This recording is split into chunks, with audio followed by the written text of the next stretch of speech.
In today's video, we're going to look at how to repair a garden hose.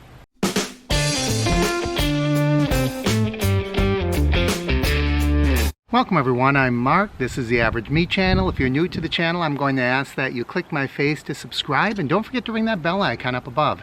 That way you'll know when I post new videos. In this video, we're going to look at how to repair a garden hose. Now, this is just my leader hose, but leader hose, it sounds like I'm German. The hose that's a leader, it's a 6-foot hose that comes from the faucet to where I want to hook up my longer hose. But the same repair will work for any hose. Now, I leave this out all the time and it looks like it got chewed on a little bit, maybe by a chipmunk or a ground squirrel. That's what it looks like anyway. And you can even see right down there, as far as there, I'm seeing a little chew mark. So that's where I am going to begin my fix. This is a real simple fix. It'll take you about 5 minutes. The first thing you'll want is a repair kit. Now, this is the type of kit that I prefer. It's got the replacement end on it, and it has a hose clamp. Now, there are different types. There are some that have plastic clamps that come together. They pull together. I prefer this type. It doesn't matter. It's really a personal preference. In my mind, the only difference is when you're done, this will have a little piece of metal from that strap, and maybe when you're tightening things up, there's a risk that you could cut yourself on that, I guess. If you use the two plastic pieces that come together, it's bigger, it's bulkier, but there's less likelihood that you will get a scratch or a cut. Other than that, personal preference. They're both very easy to install. You'll need 2 tools for this job. Number 1, some kind of a razor or knife. I like to use a utility knife. And the second thing you'll need is a screwdriver. And that's it.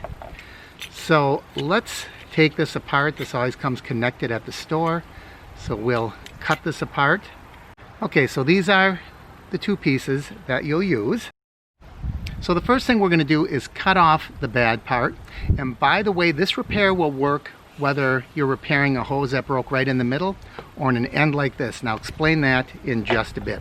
So I'm going to take my utility knife and I'm just going to cut that as straight as I can. Okay, so there we go. I just cut that off cleanly. Now, the next thing you have to do is make sure you put this clamp on. If you don't put this clamp on, it's going to be too late after you get the connector piece in. And we're going to be putting this in nice and tight, just like this. Now, if you can't get it in, there's a number of things we can do. I don't know if I'll be able to push this in or not. We'll find out in a minute.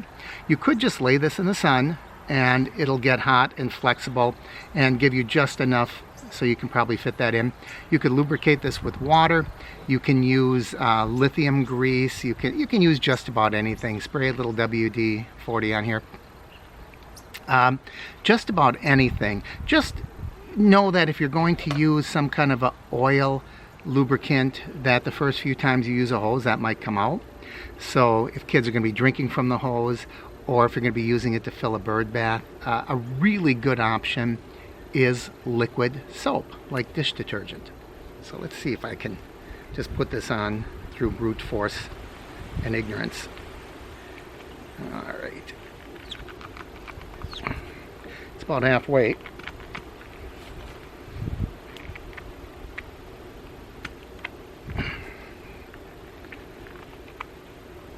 All right, there we go.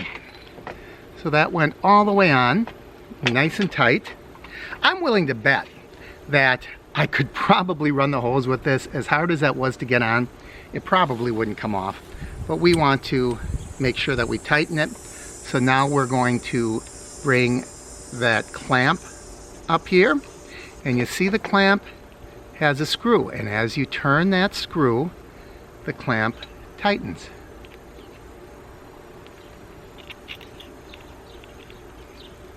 This is harder than it seems when you're doing this holding it up in the air rather than putting it down on a tabletop or a bench.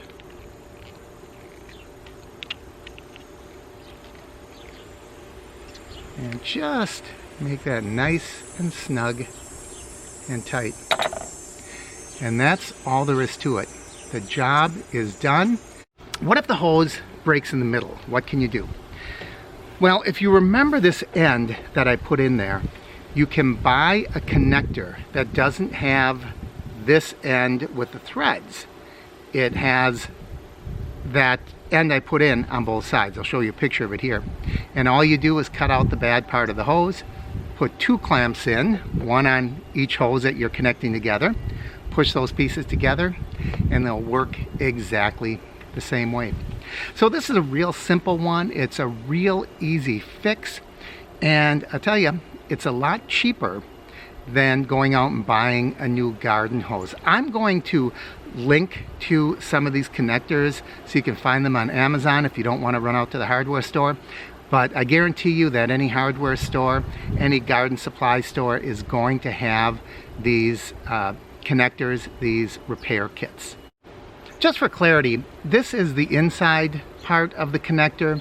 So this is not where I would put the gasket. The gasket would go on the outside part, but since I did take it off and it has been on that faucet for a long time, I'm going to replace that gasket, and it's a simple matter to just drop that in there, and that's where the gasket goes. So when you are connecting 2 pieces of hose together, or you're connecting that hose to the faucet, this piece will push up against the gasket and there'll be less leaking of that hose.